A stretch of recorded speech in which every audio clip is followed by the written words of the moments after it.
joining me from Sacramento, Aaron Schroeder. Aaron, how's it going? It's going great. It's good to be back, Nate. Thanks for having me. Of course, of course. The people have started to ask, where have we been, and where have you been? I've been drowning. I am an unpaid intern for a speech pathology program.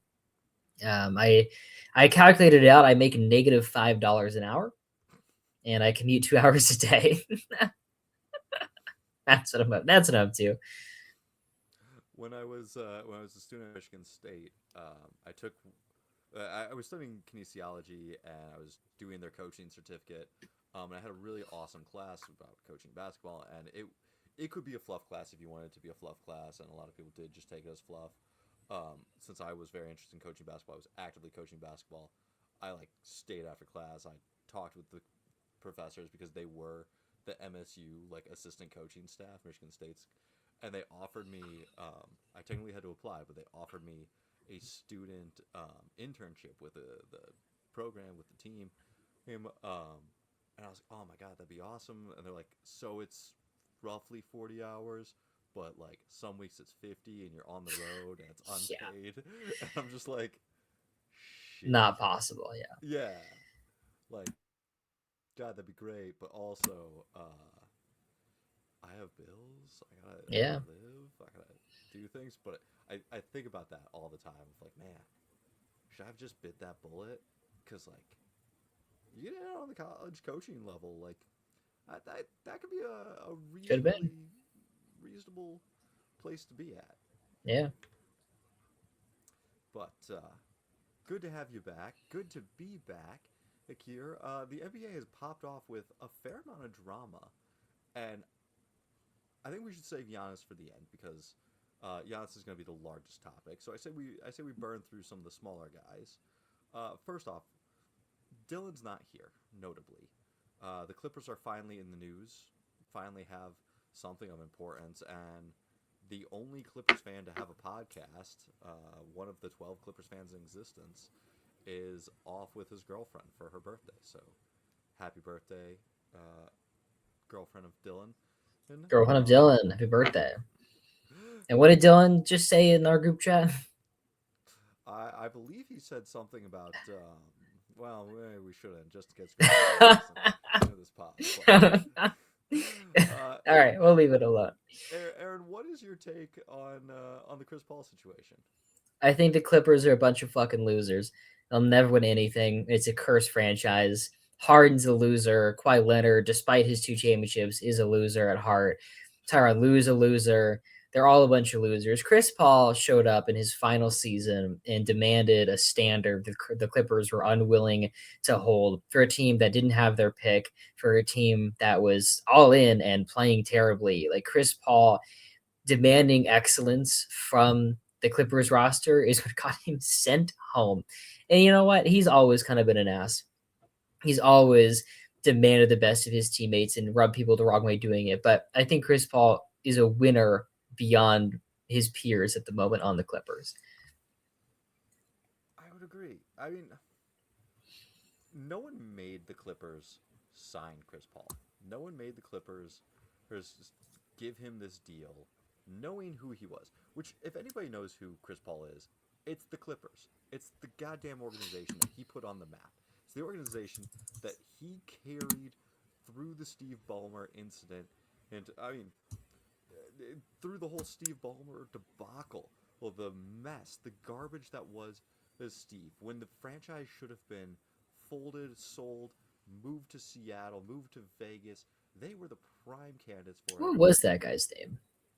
When Ballmer bought the team, and I'm blanking on the owner's name now. Donald Sterling. Thank you. Yeah. Thank you. I mean the Ballmer debacle of the fact that him like buying the team and that entire Yeah. transition, and it was like this. It was a huge NBA scandal. Yeah. No, I'm conflating now another Clippers debacle. But no, you were 100% right. That was Donald Sterling. And actually, if you haven't checked out Clipped on Hulu, very fun watch. Very terrible basketball. If you watch some like winning time, I could believe they were real basketball players. Just there. You watch clips and you're like, oh my god, this Is that is the one with Lawrence Fishburne playing Doc yeah Rivers? Yeah. yeah. Yeah. Looks just like. Good for Lawrence. D- Doc's people definitely got a hand in the creative decision making of that show. They made him look like the fist of discipline, right? Oh yeah, Yeah. they made Doc look squeaky clean in all of this. But you know, Chris saved the franchise. He gave the franchise relevance. The franchise had made the playoffs 7 times in the 40 years prior to Chris Paul. Chris Paul arrives and they make it 6 straight seasons. They had never won 50 games. They win 50 games for 5 straight years, or I think it's five with the equivalent of one during a shortened season. Like Chris, Chris Paul was the Clippers franchise, and I get it. He didn't make the second round, or didn't make it out of the second round. Like, so what? Big whoop. You had an MVP candidate. You had a top 40 all-time guy on your Hmm. roster. He asked to come home to live out a retirement thing, and you send him home at 3 a.m. It's just a bad look. Yeah, Chris Paul, all defense first team, year in and year out, MVP candidate, all NBA, just the best pure passer and defensive point guard in basketball during his prime with the Clippers. They won 50 games year after year. And I did a worst stretches series. Like I had 34 additions to that. And number one was the Clippers from 1979 to 2011 because they were the worst franchise. They still, I think, are arguably the worst franchise in the NBA. My Kings probably pushed that, but still, like they were so inept for so long that Chris Paul showing up gave them they dominated the Lakers for that time period, and that was a huge deal. They beat them on Christmas that one time, like 40. Like the Clippers were relevant because of Chris Paul. You bring him back for this. It's a retirement tour, you know that, and then you play like shit. And now, to be fair, Chris Paul was literally horrendous in his time this season. Like, just I It's don't think not he about took a that though. two. You don't need to Say it play again. him. It's not about that though. You don't need to play him. He averaged 3 points a night on 32% shooting, but like he checked in and wanted to play hard and and bitched at Kawhi for not playing hard and did the same thing hard and then to rub those guys the wrong way because they're fucking losers. I think that's the big thing of it all. Is like we can get into. I mean, we've ripped the Clippers a new asshole. They deserve it to be ripped They're again. 6-18. They set their Yeah, best for their franchise star, like the best player ever to play for their franchise at home. but because he was getting on the new faces of the team, because the new faces of the team, Kawhi and Harden, don't put in the effort, don't put in the work, don't want to be here. Or like, and Chris is the guy you sent home. Chris is the guy you discipline. Should have cut Harden. just cut your loss. Just get the fuck off this team. I'm tired of you. I mean, to be fair, or like Harden's had some good moments. Harden started off the year where like the offense was absolutely nothing when Harden was off the court. Like there, there's not. I don't know. He's still It's having statistically a very good season. He's averaging 27 a night. Like that would be his highest since he left Houston. it's just it's just an embarrassment. It's That just is an embarrassment. I wish Dylan was here to defend himself, but I alas, I don't wish Dylan was here because I think if Dylan was here, this is either where he accepts fan amnesty, a thing that all Clippers fans have the absolute right to. Blake Griffin was out on the social medias granting fan amnesty to Clippers fans, since that were expressing their disappointment in this. But I think if he was here, he would lambaste the franchise even worse than we have. yeah, that's true. I also think if you change your fandom in basketball, you should walk into traffic. I just feel like it reflects poorly on your character, and you'll be judged for all eternity for that in the afterlife. uh, you were messaging me about the Simmons Max Kellerman Hmm. nod, and Great one. I think Simmons said in that like we as a society are more comfortable with divorcing your spouse, of giving up on the promise that you make for Hmm. better or worse for the person you've chosen, than someone leaving their franchise that they just happen to be That's duped by totally and right. born into. That's completely reasonable. I would say that it is divorce is a better thing to do than abandoning your sports team. I don't I don't have anything to say to that. That's just that I agree. Like, go ahead. As a happily married man, I don't foresee me leaving the Lakers, Uh but I huh. would leave the Lakers before I would leave my wife. But yeah, I think that's reasonable. I think given like the ultimatum, you would make that decision, right? Sure. But like that ultimatum's never going to come, and so you have to say like, if these two things are apart from each other, what's the higher chance of happening? I think I would judge you more if you start rooting for a different basketball team, and I do judge you when you talk about like the Raptors or the Pistons, like you give a fuck about them because I I love my Raptors. no, you don't. That's not a real. You like them; they're fun, but it's not your Raptors. You can't have another team. No, so the thing is, I genuinely love the Raptors in the same way you like love your buddy that you go drinking with. And it's like, ah, yeah, we're gonna go shit faced and have a good Mm. time. But like, It's not how fucking no, sports teams work. That's like it's your sports team is your wife. You don't have the equivalent to that would be some other kind of wife. You don't have two wives. You only get the one. listen, this isn't Utah. what, Yeah, no, no, what other?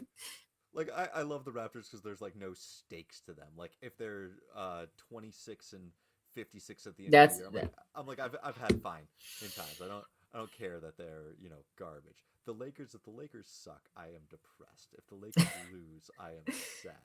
Okay, The Raptors can take L's all day, and I'm like, man, and that I means you wish don't they were care about them. better, but no, but I do get a lot of enjoyment from them. You're not invested in that relationship. You're non-committal to your second Yeah, wife, which shows your true intentions. exactly. This is why polyamory is just not for me. I'm No, not that guy. Can't have two wives. can't have two wives. You need to pick one. All right, what else is on the rundown? Because I feel like Do I you said think Chris way too Paul will many things. play with any other team before we move on? I think so. Um, I hate to say, it, but there's already been the Lakers rumors. Now the No, thing that Jesus. complicates this is he was just sent home. Yeah. There are cap financial reasons why he can't be cut and replaced. That make things difficult for the Clippers. So like their best move is to try to trade a guy on a minimum salary for someone else on a Oh, they minimum didn't. salary. They didn't cut him. They just told him not to come back. Yes. Wow, I didn't even catch that. No, I made a whole TikTok and someone else commented on it. And I was like, ah, I appreciate this. Like, yeah, I was thinking he was cut, but no, he's just sent home. He is still rostered. He is still paid. They are going to try to trade him, which in my Yeah. mind makes this even worse. Do you want to defend here? I'll do it. I'll defend our Chris Paul ranking for 30 seconds. We have him fifth. I think the best Chris Paul seasons are basically just as good as the best Steve Nash seasons. And then his longevity is just way better. And then he has, I guess I phrased this wrong. Year after year, he's like a superstar player. And that's such a rare thing to be able to find. Like someone like even like Isaiah Thomas wasn't up there, where he's consistently one of like the five or so best players in basketball, or even close to the best player in basketball. Like Chris Paul, I kind of got near at a point. Um, I think he has that over Nash and Thomas and Kidd and Gary Payton or John Stockton. I like I compare the Steve Nash MVP years a lot, where like Nash competed with the 13th best Shaq season for the '05 one, and then in '06 it's LeBron. Chris Paul had to compete with Kobe Bryant in his absolute prime, and then LeBron again. But LeBron was just way better then than he was during the Nash years. It's like a direct upgrade, but I think those seasons are basically equal. I I think where we've got Chris Paul is really reminiscent of how good of an individual player he was and how terrible of a situation he had. Like we can talk about Steve Nash having kind of a magical couple year run in Phoenix where he is unlocked offensively and gets to maximize all of his potential and be the heart and captain of a D'Antoni offense. And Chris Paul had to play for Byron Scott. Chris Paul made Yeah. Chris Paul made the best of the situation. He dragged out some good moments from an older Peja Stojakovic. he turned Tyson Chandler into a depoy candidate. Well, not defensively, but He got the most out of his teammates, right? yeah, Like he hitting Peja for open threes, Chandler for lobs. Like they won 56 games off that. he consistently found ways to improve lackluster rosters and compete. And I think far too often we say MVP is best player. No, MVP is usually a top five player who had like the quote unquote most magical season or the most impactful season. Like Jokic just had a beautiful year last year from an individual standpoint. You could make every statistical case for Jokic, and he didn't win it last year because Shea had this magical season with OKC where they finally broke through. They were on pace to win 70 games most of the year and fell just short of it. But like there's always a bit of a narrative. There's always a bit of who's going to be remembered. And Nash was the guy that was going to be remembered. And to what you said, Chris Paul bumped into some amazing Kobe seasons, and it was Kobe's time. And it's a little bit like the Oscar, where the best Oscar film is not the one that wins the Oscar is not always the best Oscar film. Sometimes it's just, hey, this guy is due, and since he's due, the deserving winner doesn't get it, and you could stack the best Chris Paul seasons, and they beat out the best Steve Nash seasons. They beat out he ran into best Isaiah Thomas seasons. They beat out the best Jason Kidd, John Stockton. It is what it is. Sometimes baseball's not fair. He ran into the best of LeBron, like the best LeBron year statistically in Cleveland. Like Kobe Bryant is at his peak. We think about the 05, the middle of 2000s, it really was kind of a point in transition. Like LeBron wasn't quite LeBron yet. Kobe was wildly unpopular and on a bad team. Kevin Garnett is in fucking hell in Minnesota. Like those teams are terrible. He's not winning MVP. Shaq starts to break down. Like Wade isn't quite ready yet. The only competition and like where I think that was like the best version of that guy was probably Dirk. And the later 2000s are a better era. Yeah, okay. The league gets deeper, more talented. I think Chris Paul will be historically remembered as an incredibly special player, and this is a really shitty way to end his career. But I do think he goes somewhere else. I don't know. Go sign with OKC. You don't need to play there. You don't need to play in Houston. You can get a ring in one of those spots. Denver. The place I'd hate to see him go, and I could see him ending up, is Minnesota, who desperately needs a point guard. Them saying, hey, we're going to try to get some Chris Paul magic. I don't think Chris Paul has that. I think he's washed at this point. So I would not sign him to have a competent player at this point. I would sign him to honor his legacy and get him that ring, which... Sure. I also feel like I would not want to sign Chris Paul as the vibes guy. Like if I was OKC, I'm like, I don't know if I want Chris Paul's voice in the locker room. Because I think the Clippers actually, it was going to be, they were going to play him a bit. And yeah, he demanded too much. Anyways. Yeah. All right. I know I'd sent you the three things: Chris Paul, Dallas bounce back, and Giannis. I wanted to sneak in the fact that the NBA Cup is kicking off. Well, kicking off the quarterfinals was tomorrow, Tuesday, Wednesday, and just get your takes on these briefly. Tomorrow we've got Heat Magic and Knicks Raptors. What game do you want to start with? Heat Magic or Knicks Raptors? Well, I mean, I'm kind of a sucker for talking about the Magic. Oh yeah. You hate Franz. I was right about Paulo because he fucking sucks. And I'll be right again next year too. And you owe me a goddamn apology. I think something about me is I'll let animosity build. And the longer I go without seeing Nate, the more like anger I have within me. And I think about I look at the scoreboard and it's like, okay, I'm watching this Magic game and Paulo's like 3 of 15 from the field. And somehow minus 15 in a game the Magic are actually winning by 2. And I'm like, Nate fucked with our top 100. He moved it around he knew that Paulo was going to be below Franz Wagner and other players that were much better than him, and he skewed the numbers to mess with the average. I pulled a Dylan. What can I say? That's I don't not what think. Dylan. I know, but Dylan does it when Dylan does it, and it's good, and it's the right decision. You made a conscious effort to put a player who's not one of the 30 best players in the league in the top 20. Do you remember when he put Domantas Sabonis at 99? That's true. Yeah, no, You I know, do remember that, but he yeah, was wrong. I mean, he was wrong about that. But yeah. I believe that Paolo will now vindicate this. We're now getting the inverse situation where Franz is out and Paolo is back, and I ultimately think that Orlando needs to trade one of them. There's too much duplicity in their games as far as needing to be on ball, not necessarily being the greatest creator or guy who passes out of the creation. They can both get to their spots and try to get a shot up, but they're somewhat easy to guard in the fact that neither of them passes quickly. Neither of them looks to pass. And I think Franz is but Franz is so much probably better at that, though. He he's a gets little bit downhill. better. He gets downhill so much better. He creates more advantages. Paint touches, man.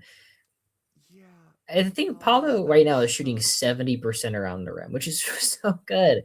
He shoots 70% around the rim, but he doesn't get there. 24% of his shots come around the basket. He shoots more from 3 to 10 feet, which he only shoots 48% on. You know he's shooting on 10 to 16-foot shots? 10 to 16 footers. A typical average for that would be around 40%. I'm guessing since you're asking me, it's going to be like 35. 27, God. 27%, mate. You can't, she's the, like, I mean, who's the worst player you could think of that could shoot 27% from mid-range shots? I think Shaq could shoot I 27% think from Shaq mid did. range. I'm gonna check that. Like, yeah, the mid range Shaq game is not pretty to go back and look at. No, Shaq had a jumper for a bit. Okay. I mean, Shaq had a great touch. That's something you think about him as like a power guy. He had his post hook is probably the best. I mean, Jokic probably The better, little but Shaq finger flick, beautiful. yeah. Like, I mean, So yeah, sure. ugly, but like beautiful for us. But like that's a 6 foot shot. That the Yeah. 10 to 16 foot range. I'm not thinking Shaq is hitting many of those. So Banchero takes 17% of his shots from 10 to 16 feet, and then shoots 27% on them. And Shaq took 7% of his shots from that distance and shot 31%. So it is it is much lower volume, but it is a higher percentage. Like Shaq shot better from the mid range. Um, yeah, that's not ideal. And that's why the Magic are better every single season when Paulo's off the floor. No, it's the fact I'm just gonna be that victory Suggs. lapping my entire life. No, you Nate, you don't know. You don't understand. Like you Suggs just staggers against every time Giannis. like I mention on off numbers, you're like, there's some conspiracy, there's some lineup, the universal lineup thing that's going on It's that's fluctuating. No, they suck when he's on the floor. They they when play he is on Franz the with floor. Suggs. They play Franz with No. Suggs, and they play Paolo without him. And they haven't had a goddamn good backup point guard in Backup point guard, the guy who has the ball cannot is not an efficient scorer and he's not a good passer and he sucks on defense. When he's on the floor, they lose to the team that they're playing, no matter what the situation is. Here's the deal. I'll make a deal with you. Oh, are they coming for you? It sounds like it. I'll It's make it. pretty. I'll make a deal Oh, I with think you it's here. Santa Claus. Over the next 2 to 4 weeks, Franz is in, Paolo is out. We've just had a couple weeks stretch where Paolo is out and Franz has been the guy, and they've looked better. If Orlando is not better with Paolo now in the place of Franz, barring any other massive injuries, hey, Suggs goes down, someone else, same relative health. Well, if Paolo is not better, I will concede this. I will give up I of my Banchero stanchion. But I really just think that it has been a terrible roster construction. The two of them are terrible together, and the way they've staggered the lineups for the last couple of years has done Paolo no favors. They've put him with less ball handlers, less secondary creators, and been like, Paolo, you have to carry this entire offense. Whereas Franz, they've I given gotta him go the see Santa. I'll be right tools. back. Keep All right. talking. Now, outside of the the Magic side of things. Actually, no. Let's just stick with the Magic side of things here. You're gone, so I can rant to the listeners. Orlando's been doing a lot of more fun three guard or lineups with Tyus Jones, Suggs, and Desmond and Bain out there. They were doing it with Franz. Now it will be Paulo. I think it provides a lot more spacing, a lot better ball movement, and overall just quicker. If you're getting out in transition a little bit better, I don't have the numbers to back up the transition take, but I think it's a faster lineup, which Miami is playing one of the fastest paces in the league right now. So having a smaller, faster lineup up against Miami matches up a lot better. You guys also have a guy in a Santa suit on the top of a fire truck drive through your neighborhood. Yeah. Okay. I'm not gonna miss it for talking about Paul Banchero. They don't come through my neighborhood. They go through the downtown area. Nah. But my wife and I did pass out hot chocolate there outside of her. Oh, that's office. nice. So, yeah. If you're ever in Michigan, come get some hot chocolate. Hot chocolate. Yeah. So you said I was right and you were wrong, and that you're sorry. And you don't have to explain. I'll listen back and catch that. All right. So for the Miami side of this matchup, though, the team that no longer runs any pick and rolls, plays one of the fastest paces, is out of nowhere. Super quick team with a lot of shooting between Hero and Norm Powell. Well, who are you taking in this game? I think the Heat will win this game. And I mean, what a surprise, really. I think we all were really meh, like between 35 and 40-ish wins heading into this season. Norm Powell is a fucking revelation. Like one of the best. You texted me a while ago talking about like a pure scorers list, like only guys that score. Norm Powell should be top 10 on that list. He doesn't do anything else but put up 25 a night on 50, 40, 87 splits. And his shooting is 65%. Like every time he touches the ball, he's a threat to score. I mean, go back to the Clippers thing we talked about earlier. Like they swapped him for basically Brad Beal and John Collins, and wow, that was a horrendous. That is a franchise-killing move. Also, vibes guy, from what I'm hearing. Oh yeah, that's been a little bit of talk of like, hey, how did the Clippers vibes get this bad? And some of the reports out of the team, him and team beat writers has been like, yeah, no, Norm actually was important for more than just his on the court stuff. Like guys liked Norman, and I go back to the gosh, what were they even called? The like Game of Zones. Those do you remember those? Yeah, of course. There were all the jokes with the Raptors and like, you know, it was a lot of Kyle and DeMar, or Kyrie and Kyle Lowry and DeMar, and they'd be like, "Shut up, Norman," and like they'd always like pick on Norman, but like it was in a loving way, and kind of it bled through. Norman was a well-liked guy in Toronto, and then he became a well-liked guy with the Clippers, and it helps to be likable. I think you're right. I do think Miami's going to take this game. The second in Eastern Conference game we've got is the Knicks versus Raptors, and the Raptors. I had one last Heat point. Do you mind? Yeah, go for it. I can't talk about the Heat without mentioning Davion Mitchell is averaging 10 points a night and 8 assists per game. He's only turning the ball over 1.4 times. He is shooting 39% from 3 on 2.6 attempts per game and 50% from the field. Davion Mitchell dribbled with his head down when he was a Sacramento King. He could not bring the ball up the court because the other team would just put pressure on him and he would turn it over. His passing IQ was negative, not IQ, but his passing vision was negative because he's looking at the floor. He dribbled like a fifth grader learning how to dribble a ball. And they put their heads down. They don't look up. And now he's like he's a really good point guard. Excellent defensively, such a good passer, like mistake-free basketball. Of all of the Kings like draft mishaps, this one actually really stings because I knew he sucked. He was one of the worst players I've ever seen play, and now he's good again. I don't understand it. There was there was always the defense. There was always some of those off night lockdown highlights. But I would agree with you. I did not see a lot more of this coming. When he played in Toronto, it was last year. He was really useful. He was helpful.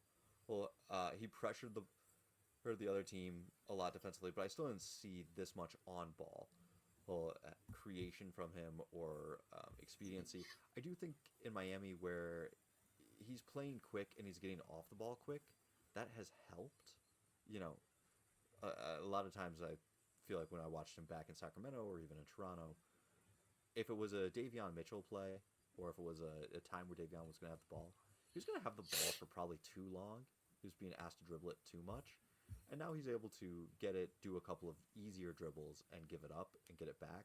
Like, the ball finds energy, and as long as it's not staying in his hands for too long, you don't have some of those same problems. That just would be my read on it, other than just a sheer massive improvement. But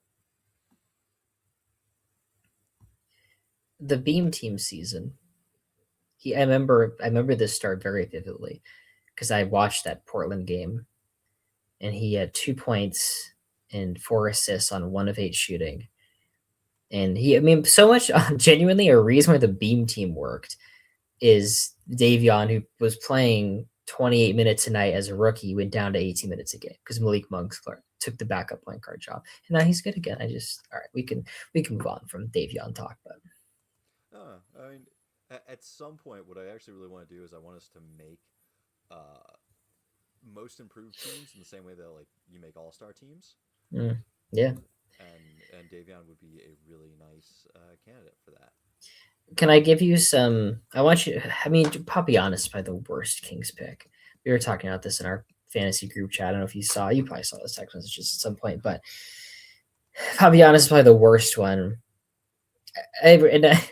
Devin Carter's probably the second worst one. Devin Carter's so fucking terrible. He sent him to the G League. Nate, did you see that? I did. Oh I saw my that in the god. group text. I did not see the Papianis comments. Oh my god. He sent him to the G League. I remember Ben McLemore is better.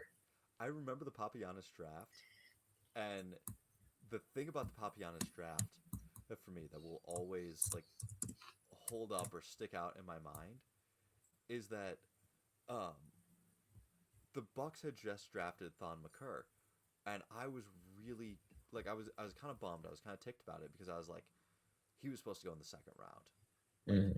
Like, what are you doing drafting Thon McCurr there? And I loved him as a prospect. I was like, man, he could be that like high upside. Like, you know, you take an early second round swing at him.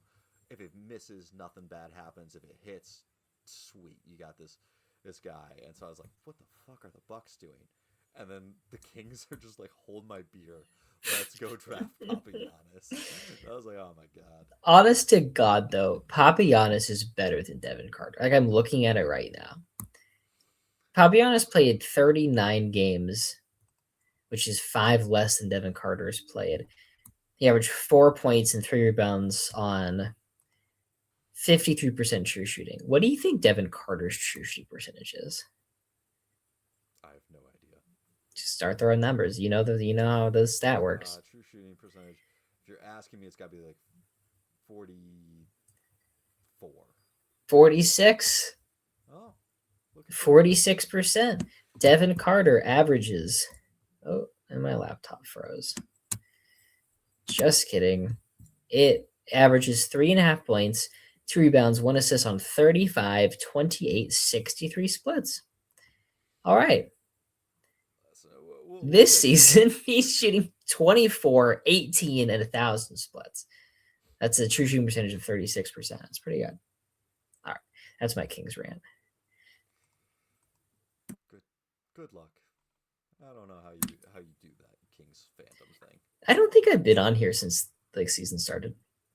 No, there's a reason people have asked where you've been, and my answer's been doing your own thing, having a life, because Kings fandom takes that away from you. We're 6-17, Nate. It's the worst team of my. It's the worst Kings team of like because I wasn't really like aware of the '09 team, and this team is worse than every other team after that. Well, then I guess it's probably time that we pivot to the real reason I wanted to have you on here, uh, and that is to talk about Giannis Antetokounmpo, who is currently faking a calf injury so that he doesn't have to play games before the December He took a 15th. dive. I People have questioned this because it was like non-contact and it was just a calf, and they're like, "Oh Uh, my God, was it Achilles? Is it this?" And then I started to see the swirl of like, "Hey, is this just a fake? Like, I don't want to play for 2 weeks until you trade me, type of deal?" Because the like not trade deadline, but the opening of trade season unofficially is December 15th. That's when guys who are signed in the offseason can be traded again. Until then, they are stuck with their teams. So you sit out for 2 to 4 weeks, you get traded, and it all works out. So I have been assembling while we've been potting, and a little bit before then, I've been assembling trades for every NBA team. I've just completed the Clippers mock trade for Giannis, which means we have just one more team in the league. And let me see if I can figure one of those out real quickly. oh, who is it? Talk it through. Well, first, I want to get your opinions on Giannis actually asking out, or Giannis. Did he ask out? What is his future? What is your feelings about what he's looking for? It's honestly so frustrating. It's frustrating because everybody on Earth knew this was going to happen, and so it's like, why commit in this way? Where Giannis has demanded a championship around him for years now. He got it one time. He wants the Bucks to get Dame. They did. That was a disaster. He wants the Bucks to get Miles Turner and cut Dame, whatever it is, and go all in and all in and all in. And then you you give up like 15 games in. You knew signing up for this season, this team sucked. You knew it sucked. You knew it was going to be bad. Why even go into the year? Why get to this point where you've played so well? I mean, he's averaging 29 points a night in 29 minutes per game. This is his high per 100 possessions, the best scoring season in his career. He's one of the three best players in the world. He's that good. Why even like mess with the Bucks in this way? Because you put the Bucks in a bad position, and now I feel like their leverage. It's like the trade could have been bigger, it could have been better, it could have been to a preferred destination during the offseason. Now you're in a weird spot with the January 15th deadline and all this stuff. I feel like Giannis kind of screwed himself and he kind of screwed the Bucks. And I just want one of these stars that requests a trade to do it in the right way, to do it with to time it up right, and until you wait until the roster is so bad you can use to look at it, until you don't want to play with it anymore, until you upset the fans, you piss off the coaches, and you leave with a bad taste in your mouth. Just ask out. You knew this was coming. You knew you were gonna. If you asked, you want to play for the Knicks. You knew you wanted to play for the Knicks. You knew that was coming. Why go 15 games into this year and waste everyone's time? I get the impetus to want to try to make it work, but I think you need to decide: are you actually willing to make it work? Because I'm partially with you, and like, hey, just ask out if you're gonna ask out. But I'm also really disappointed. I think one of the most beautiful things in sports is having that one franchise guy, having the guy that stays with a team his entire career, whether or not he wins it. And I think that's Giannis won it. He should be able to sail off into the sunset scot free, and his career is made. Will he? Will just having the one championship prevent him from moving up into the top 10 all time? Absolutely. Probably he's going to cap out or to not get any closer than 15th best, because winning and it's not even just winning, it's performing well on the highest stage. And if you never get to the highest stage, we can't evaluate that. We can't talk about like, hey, you've had consistently great championship runs. You've had consistently great playoff moments, and that's what's stopping me from moving him up higher when we reevaluate him in the offseason. It's just, hey, we know he's good in the regular season. He keeps getting hurt in the playoffs. We keep not seeing him play high leverage basketball. But at the same time, for a franchise, like I lived in Indiana. I've never been a Pacers fan, so I don't particularly like the Pacers. But I have friends who are just diehard Pacer fans and will live and breathe and die for Reggie Miller. And like that's where a lot of my pushback on Reggie Miller stock comes from, is that I've had way too many like just irrationally high Reggie Miller fans in my life. But I think there's Mm-hmm. something really cool that he generates, that fandom, that he generates that love. That, you know, Tyrese Halliburton got this team to a half a game away from winning the NBA Finals. And they will look at him and be like, yeah, he's no Reggie, though. Yeah, he's not Reggie. Maybe if he finishes franchise, we'll consider him a better pace than Reggie. But he's got to finish out his career with the franchise. He's got to do so much more.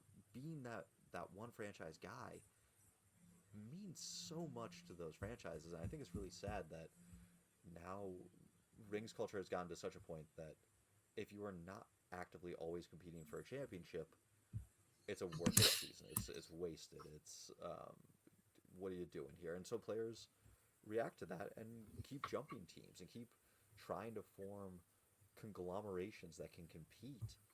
And I don't know, it kind of washes everything out and cycles out. And like, you could see the same 12 players 4 years later all playing together again, but for an entirely different franchise. Like, how many ex Thunder players are currently teamed up together in Houston? You got Jeff Green, you got Kevin Durant, you got Steven. Like, they all just bounce around and find each other again, and it's, I don't know. I'm a little bit just disingenuous, just not have as much fun as I used to anymore with some of these guys. You know what I'm saying? Yeah. I think it's an ant on my desk. I'm going to kill it. With Giannis, 13 seasons in Milwaukee, you could be a legend beyond legends. Put in 20 years, put in 18 years with this franchise. Even if you don't, the last couple of years, guys leave, it happens, right?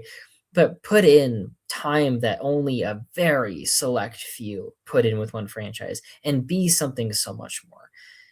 If Giannis goes to the Knicks, I don't think he's going to win a championship doing that. Maybe he gets one. Mm-hmm. I think the worth of staying with one franchise and being as good as he is right now would be more important to his legacy. He'd be more unique. And the other thing with the rings culture, it's not like he's chasing someone who has 4 championships right now. His career has come at a time where the best player, Jokic, has one championship. Shea has 1 championship. Joel Embiid has no championships. Those are his peers right now. Luka has no championships. You see back-to-back titles. Like you never see back-to-back titles. We have a new champion every single year since the Warriors. And I always say, like, winning is only relative to your peers. Like Michael Jordan winning 6 championships really matters because he stopped other guys from doing that. No one else won at the time. Or Russell winning 11 is a huge deal because, or I guess in more the inverse of that, Wilt winning 2 championships is a huge deal because his biggest competition won 11.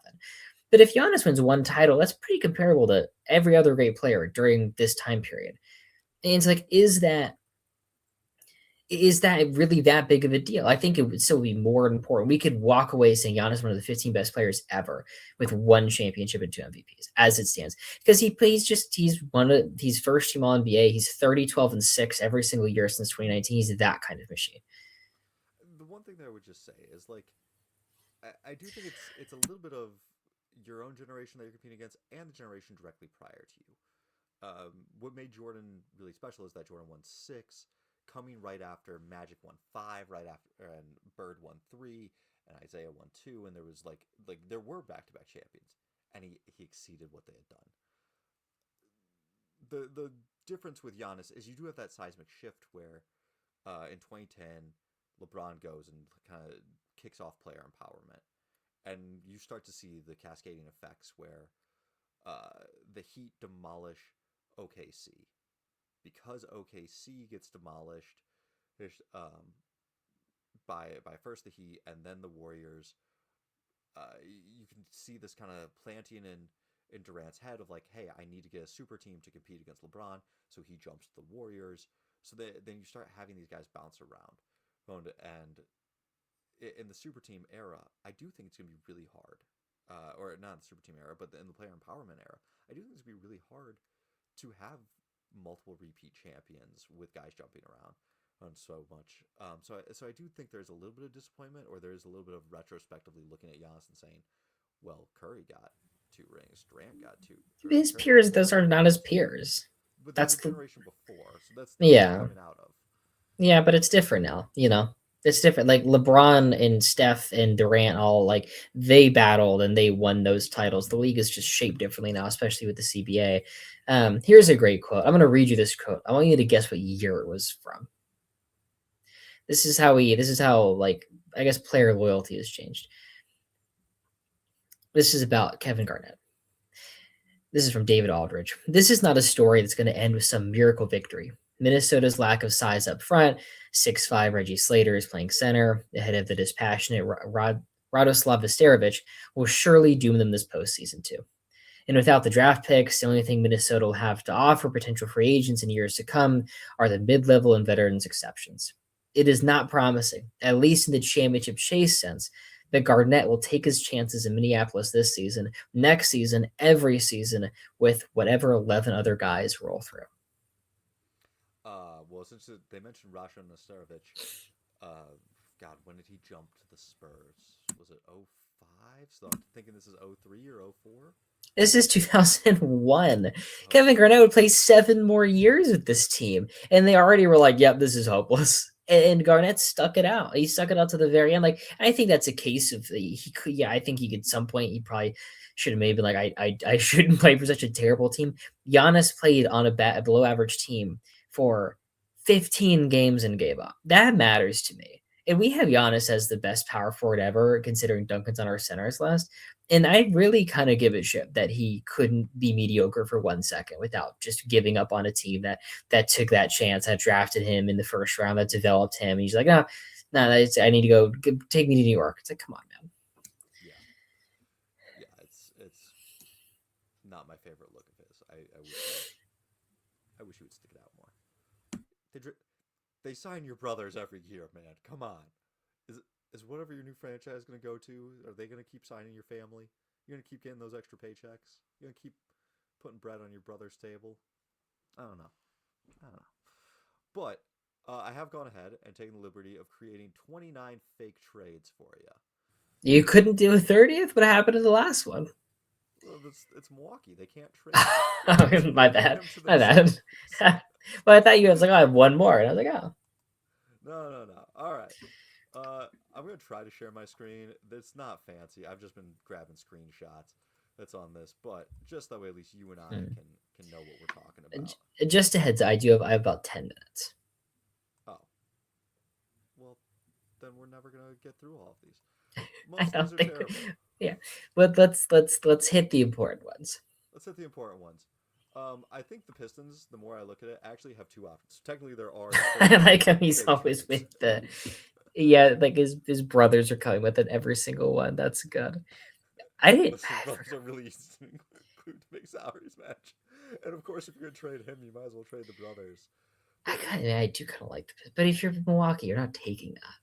We've got two different options for the Pistons, and they can include up to 4 picks in either of these trade scenarios.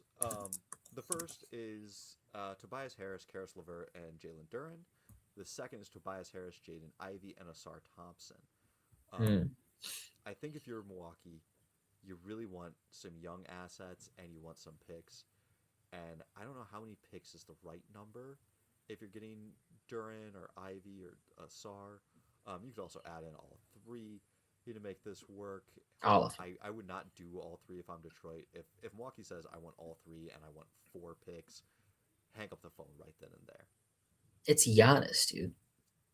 I'm Yeah, so like we mentioned the Bill Simmons and Kellerman podcast. He called Stephon Castle untouchable, and he called Jalen Duren untouchable. Jalen Duren's having a really good year. hmm How there is like Luka Doncic got traded. Don't fucking tell me that Jalen Duren is untouchable. Come on, man. I the one thing I'll just say is like you gotta have. I don't think a Giannis to Detroit makes them 100% contenders. And so you got to have some assets left to play with. Like the Lakers have Los Angeles. You can have no assets and be the Lakers, and a superstar will fall in your lap time and time again. It's the thing that you criticize them for more than anything else. Those are hate on. But like Detroit, if you don't have some other assets, you're gonna end up in the same position that Giannis is already in. And so Yeah, they have Cade. You know, out of those guys, Levert is a wash. And Tobias is a pretty very average kind of starting wing. they're You'd miss Duran, but again, like this is Giannis is 31. He's in the MVP conversation every year. He averages 30, 12, and 6. He's a monster on both ends. He's like better defensively this year. mhm. I don't care. I would, yeah, I would. I guarantee I would do all of these trades if I was the team receiving Giannis. We I should think scroll through and see if I would reject one of them. I think what I would do if I was Detroit, the max I would throw in there is Tobias, Duran, Ivy, and 2 to 3 first round picks. Anything. Have all of the picks. It's Giannis, man. Okay, then you're not going to say no to any of these. These are No, nice. I would do The that Knicks one. and I'd do that one. I would do that one Hawks. without Giannis in it. The Knicks cannot trade a pick. Uh, So the best they can do is Cat and OG for Giannis, his two brothers, and Miles Turner, which I don't really know if you even want to do this if you're Milwaukee. Maybe you can then reflip Cat to. Uh, I was looking at. Could you reflip Cat to Atlanta and just get some pick assets? Can you just keep trading down like the same way that mhm. when Portland traded Lillard for a couple of picks, but also got Drew Holiday that they then flipped for more picks? Like, can you spin it like that? And hey, we're gonna get a weaker player, but we're gonna get 3 picks here, and we're gonna flip that weaker player for another weaker player and get 2 picks, and like keep doing that until we end up with 6 or 7 picks. And this is all kind of. I assume that most of these trades work, but I don't know if this. I don't know if Fanspo is like has the has it all because I don't know if the Knicks can, like you said earlier, I don't know if the Knicks can consolidate salary. The Knicks can. All of these trades that I've got pulled up here work Mm, except for the December 15th. mm, Since Thanasis was re-signed, he can't be flipped till the 15th, and I've included him yeah, in almost every one of these fake trades because why not? Classic that's true. Thanasis. um, all right. Well, I didn't arrange these in how much I'm Oh putting them in. Lord, yeah, I just arranged them by the that would be standings fun, of my honestly. favorite teams. But um, the Buck or the Raptors, I think, is interesting because the Raptors have already shown that they're willing to really go all in for a guy. Mm, And if I'm Milwaukee, I would rather have Barrett and Quickly than Ingram for either of those salary yeah, slots. very quickly in 4 firsts for the Antetokounmpo trio. I think that one's kind of fun, and I That's thought about probably the going OG. best one so far, but I don't know. I wouldn't do I if I'm Milwaukee. I'm not doing it. I take Duran and 3 firsts over the Yeah, that's the probably pick. better. Orlando cannot trade Paolo because he signed his extension, so the best they could offer is Franz and Mm, a 2032 pick. okay, yeah, I like that one. Of course, you like that one. You're fucking obsessed with Franz Wagner. Jalen, but you're gonna trade the best, one of the 5 best teams in basketball's best player, Jalen Brown. Yeah, I'd happily trade Jalen Brown to bring back Giannis and come back with a Ooh, Giannis Tatum combo. So this trade is the Antetokounmpo Bros for Brown, Tillman, 2026 first round and 2031 first. we're gonna have to talk about Jalen Brown differently after this season. He's 29 a night, 5 assists per game, like much better efficiency than usual. The Celtics are fourth in offensive rating. I think I don't know. I made a Jalen Brown post or like a modern day rankings post, and someone was like, Jalen Brown isn't that good. And this is like a legitimately great season. That kind of validates our ranking of him in like the 150 range. I remember her seeing someone comment on you and ask you to kind of defend our stance of Brown over Gobert, which I did. And I made that video. I thought that was a hilarious thing to ask this for defensive because it's so clearly Brown. Brown elevates his game him at times in the playoffs. He's had a lot more playoff success than Rudy Gobert. Gobert is a stable defense in and of himself, and I Hmm. fully support and think he's deserved all of his Defensive Player of the Years. Probably actually deserved one of the ones. I forget if it went to Draymond or who it went to, but I remember passionately arguing for him. But his defense gets exposed in the playoffs when you have time to scheme around it because having a one man defense is just a hard thing to get through in the playoffs. Like it works for the regular season, but like you can figure out how to target one man in the playoffs and how to move the ball to where he can't effectively defend it. And then his just lack of any offensive game. He has some of the worst hands I've seen on a big man. Like he is huge. He should be able to just catch lobs, and Ant is a terrible lob thrower, but like he should be able to be a somewhat viable offensive player. He's never figured that out. I think the big thing when I said for the video is that Jalen Brown averaged 30 a night, won the Eastern Conference Finals MVP, turned around, had a great opening to a finals when Jason Tatum was shitting all down his pants, won Finals MVP. And even though it's not the best Finals MVP, and he wasn't the best player on that team overall, there is no equivalent for Rudy Gobert. He can't do that. Like his game is never going to be that impactful. I mean, we saw they made back-to-back conference finals. They did a lot for his legacy. You can have a championship contending team with Gobert on the floor, but he didn't play as much against OKC because the matchup, and he got demolished against Dallas with Lively and Gaffer. They make him look small. That's kind of the big thing. Yeah, I think this is actually one of my favorite possible Giannis trades is him to the Bucks for Paul George and VJ Edgecombe and the Clippers 2028 pick. Would you do this if you were either team? I mean, in terms of young talent, I don't a think the young pick Clippers first matters. rounder, and probably give Paul George for 3 years though. You do have to eat Paul George's salary, I which don't. sucks. God, that contract's so bad. And unfortunately, I don't think they can waive and stretch it because they've already waived and stretched Damian Lillard's. Yeah, could you do Embiid instead? Take a flyer on him instead of the corpse of Paul George.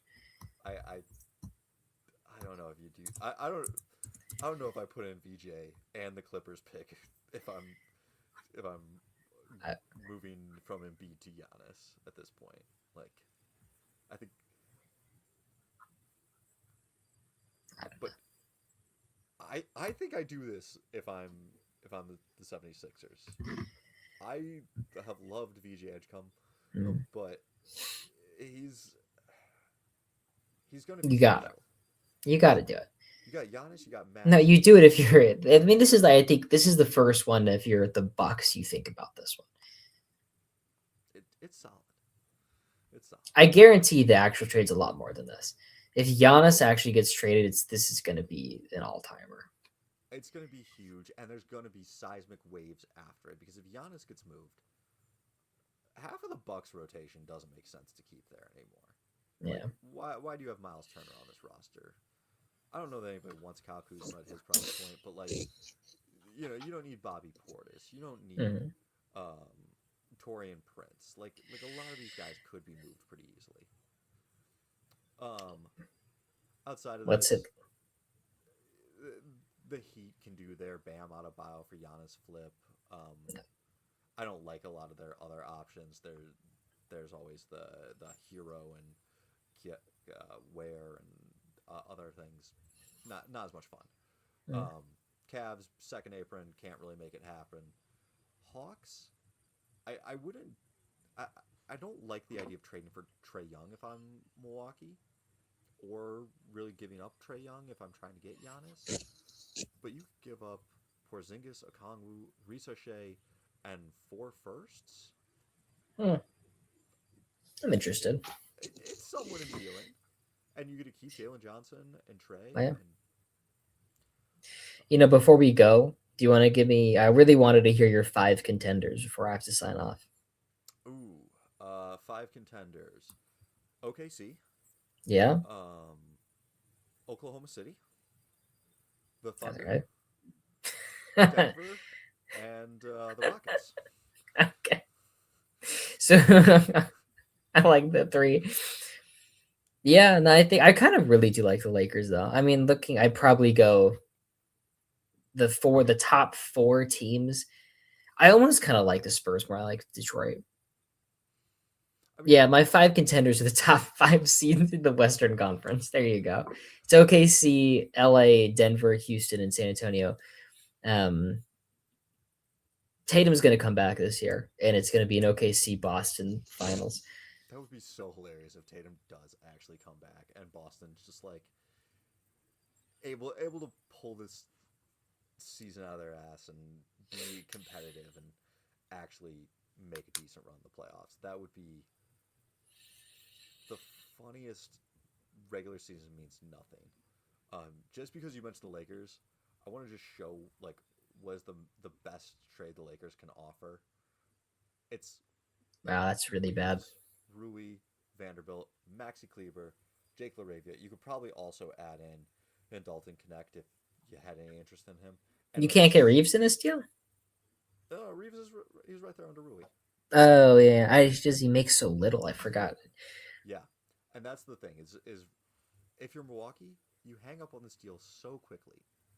Reeves Reeves may be one of the best players you could get back in a Giannis trade, just because a lot of teams wouldn't trade guys that are of that caliber because then they have nothing and they're not competitive anymore. But one, he's older than you think. He's a 2021 draft guy, but he's old for that class. Two, there's only the one first round pick, and three, Reeves has an opt out after this year, so he goes from being very cheap to being pretty expensive. And if you're going to trade for Reeves, you kind of have to re-sign him immediately.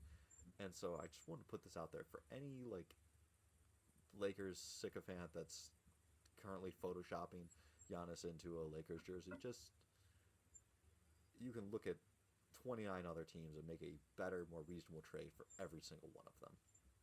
Yeah, I mean, imagine someone like Luca. Like, what it would take to move that guy. It would never get to like that. I think it's more realistic that Giannis is a Laker for a price that you can't even begin to explain to a Milwaukee fan or an NBA fan than any of these actual good deals that you're offering. I do like the Bucks giving up Shea Given Honestly, Embiid. this Houston one, I don't think I do. Like, I think if I'm Houston, I don't do that. Really? That's Where's probably your the first ranking? one. Shingun. I think they can win the title right now, and I don't think Giannis improves that chance. I actually don't disagree with you there. I do think that they are good enough and young enough that I don't know that I would And go after Shepard's like the one Jokic. point guard on the roster.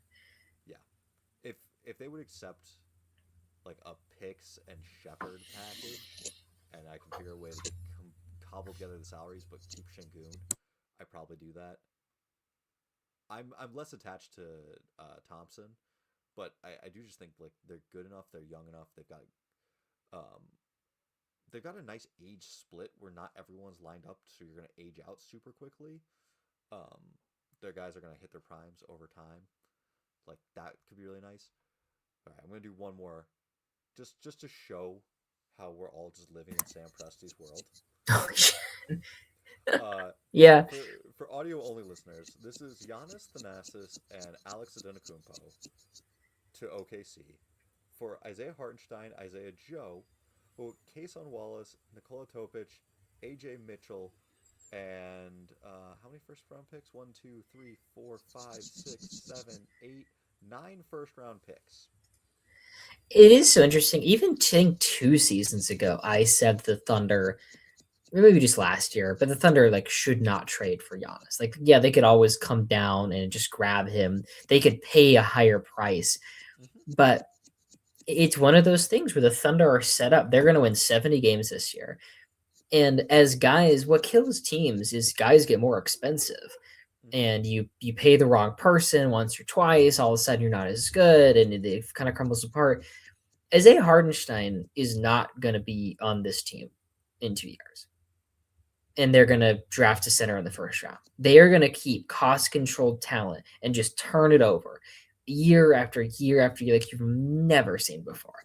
There is going to be no big swing. There's going to be no superstar being acquired. They already have it in Shea. They don't need to double down and change their system. I mean, I texted you earlier this week and said, by which championship do you think will be annoyed at the Thunder? And you said probably by the fourth one. Yeah. It's going to be the Bulls again. It's the 90s Bulls. We're going to experience the 90s Bulls. I was not alive when that happened. I'm going to experience the 90s Bulls the first time where you have this one team that wins all the titles. I mean, I'm gonna say, like, I lived through the Lakers three-peat. That's how I got into basketball. Was that Shaq Kobe run?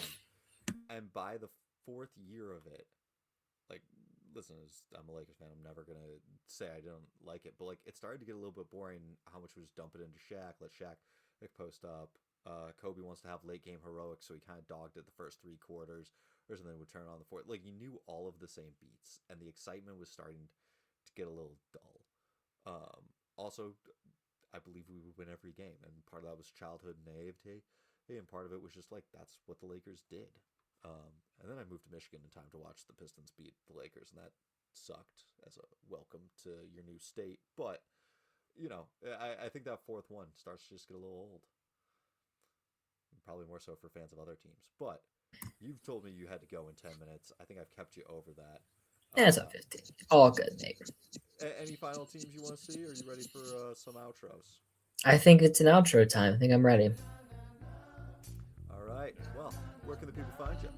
Possible Chairs on TikTok, Possible Chairs on Twitter, my Patreon for all of our all-time rankings. We've spent so long making top 500 players of all time, top 100 players in each position. Me and Nate all put that together. In this podcast, once every 2 months. Find me on TikTok, Nate_Hoops. You can also find me on YouTube. If you wouldn't go subscribe to YouTube, I'd rather get off of TikTok and just do YouTube. So help a brother out. Appreciate y'all. Have a good week. Thanks for listening. You can also find me